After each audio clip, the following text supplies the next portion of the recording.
Assalamualaikum warahmatullahi wabarakatuh. Sobat Cendekia Langit, salam inspiratif, salam kolaborasi Cendekia Langit. Buat sobat yang belum subscribe, silahkan tekan tombol subscribe dan jangan lupa tekan tombol lonceng untuk mengetahui video terbaru dari Cendekia Langit. Check it out. Oke, untuk penilaian dalam micro-teaching ada 7 poin nih yang harus kalian pahami. Yang pertama adalah perencanaan kegiatan perkuliahan, yang kedua adalah media pembelajaran, yang ketiga keterampilan membuka perkuliahan, yang keempat adalah kemampuan mengajar, yang kelima menggunakan penggunaan bahasa, yang keenam adalah interaksi dengan mahasiswa, dan yang ketujuh adalah keterampilan menutup kelas. Oh ya, buat sobat yang sudah mengajar di kampus sobat, silahkan komen di bawah, tulis nama dan asal kampus. Boleh juga tentang mata kuliah apa yang sudah kalian ajar, dan boleh share pengalaman tentang micro-teaching. Nah, untuk yang pertama adalah perencanaan kegiatan perkuliahan. Sebelum kalian melaksanakan micro-teaching, kalian sebaiknya membuat perencanaan kegiatan perkuliahan yang akan kalian lakukan dalam micro-teaching. Yang pertama adalah RPS. RPS yaitu rancangan perkuliahan semester. Jadi, ini merupakan rancangan perkuliahan dalam satu semester dari pertemuan pertama sampai pertemuan terakhir. Setiap dosen wajib mempunyai rancangan perkuliahan semester ini karena ini akan memandu perkuliahan. Nah, untuk pengajaran kita harus mempunyai SAP, yaitu Satuan Acara Perkuliahan. Nah, gunanya SAP ini adalah skenario dalam pengajaran. Jadi, pembelajaran perkuliahan kita itu mempunyai skenario yang baik dan juga memiliki waktu yang pastinya yang tepat ya, karena micro-teaching itu hanya diberi waktu 15 menit saja, kurang lebih 15 menit. Jadi kalian harus pandai-pandai merancang suatu perkuliahan yang hanya dilakukan dalam 15 menit, tetapi terdapat 7 aspek penilaian yang dibahas tadi. Oke, yang kedua adalah media pembelajaran. Nah, ini juga harus sobat Cendekia Langit persiapkan dari rumah ya sebelum melaksanakan micro-teaching. Salah satunya adalah PowerPoint. Yang kedua adalah multimedia. Multimedia adalah media pembelajaran berkaitan dengan komputer. Seperti misalnya kalian membutuhkan software untuk mata kuliah kalian, ataupun pembahasan tentang jurnal atau e-book yang harus dibahas bersama-sama. Nah, untuk media pembelajaran gunakanlah media yang menarik sehingga perkuliahan yang dilaksanakan akan mendapat respon yang baik oleh mahasiswa dan mahasiswa lebih mudah memahami perkuliahan kita. Oke, yang ketiga, keterampilan membuka perkuliahan. Nah, ini nih kebanyakan dari teman-teman yang micro-teaching lupa nih dengan keterampilan membuka perkuliahan. Yang pertama, jangan lupa ada penilaian tentang salam. Jangan lupa untuk mengucapkan salam saat membuka perkuliahan. Yang kedua adalah presensi. Nah, di presensi ini gunanya untuk dosen mengetahui jumlah mahasiswa yang hadir pada perkuliahan tersebut dan alasan mengapa mungkin ada beberapa mahasiswa yang tidak hadir. Satu lagi nih, caranya gimana sih kalau misalkan presensi dalam micro-teaching sedangkan mahasiswanya itu tidak ada? Caranya cukup gampang. Kalian cukup seolah-olah kalian memegang presensi daftar hadir, kemudian kalian tidak perlu menyebutkan satu persatu nama mahasiswa, tetapi kalian cukup bertanya pada ketua kelas atau ketua angkatan ya, namanya ketua angkatan. Kalian bertanya apakah ada mahasiswa yang tidak hadir. Nah, dengan begitu kalian dapat mempersingkat waktu, jadi tidak membuang-buang waktu. Yang ketiga adalah menyampaikan materi. Kalian harus menyampaikan pendahuluan materi di awal pertemuan agar mahasiswa terbayang bahwa perkuliahan pada hari itu tentang materi apa. Yang keempat adalah mengulang materi sebelumnya. Nah, untuk kalian yang micro-teachingnya membuat SAP pada pertemuan kedua atau ketiga, kalian dapat mengulang materi sebelumnya. Gunanya apa mengulang materi sebelumnya? Agar mahasiswa mengingat kembali pelajaran yang telah berlalu dan lebih memahami materi sebelumnya. Oke, lanjut yang keempat adalah kemampuan mengajar. Nah, di sini peserta dinilai tentang menguasai materi yang akan disampaikan dan penyajian materi.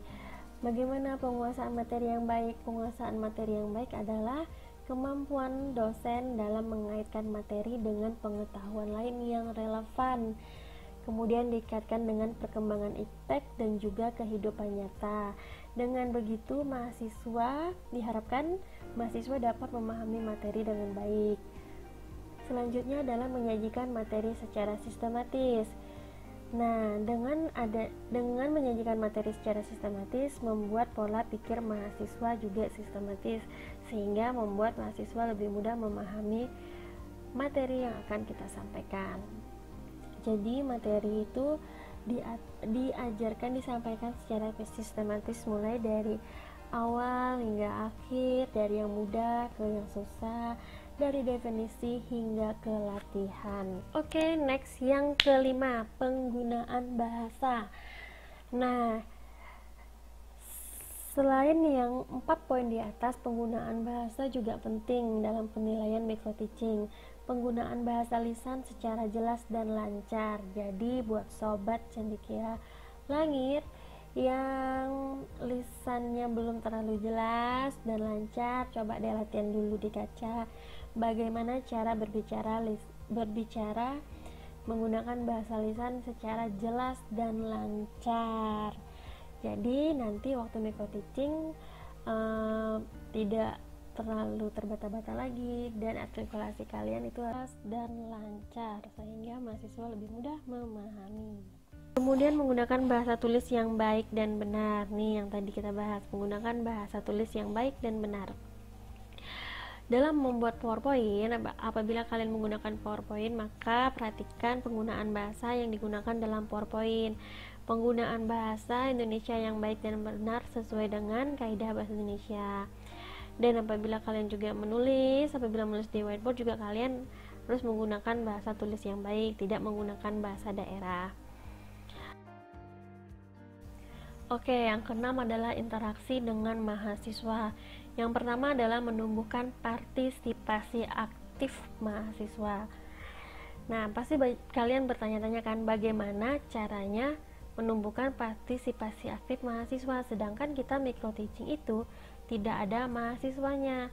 Caranya gampang, kalian cukup berperan seolah-olah kalian itu mengajar di depan mahasiswa kalian, dan kalian coba berinteraksi dengan mahasiswa kalian.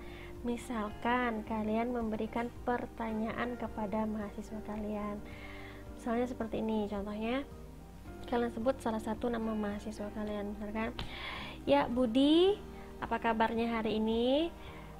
Bagaimana Budi, apakah kamu mengerti tentang definisi regresi linier, misalkan seperti itu. Nah, nanti seolah-olah si Budi itu menjawab bahwa dia mengerti tentang regresi. Nah, kalian pun harus merespon nih, yang kedua nih, merespon positif partisipasi mahasiswa. Kalian akan menjawab sendiri, oh baik sekali Budi, terima kasih Budi atas tanggapan yang telah diberikan. Sebenarnya tanggapan Budi itu sudah sangat baik, tetapi akan lebih baik lagi apabila ditambahkan sedikit definisi bla bla bla bla. Nah, itulah sedikit contoh tentang cara interaksi dengan mahasiswa.